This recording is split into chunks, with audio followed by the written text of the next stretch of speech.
Kaip skanu. Šiandien gaminsime pusryčius su labai daug baltymų ir žinot, kas tai bus? Pica. Ingredientai.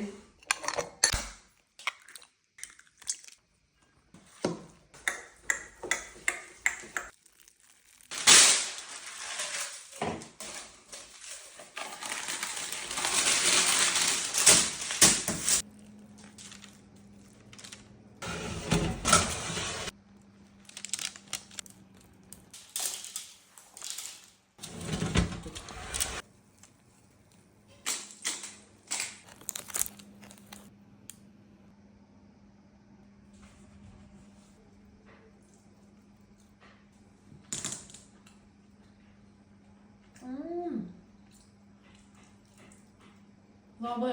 Ir ką aš jums galiu papasakoti, kaip čia yra skanu. Man ir kūnas džiaugiasi, kaip čia sveikai ir skaniai valgo.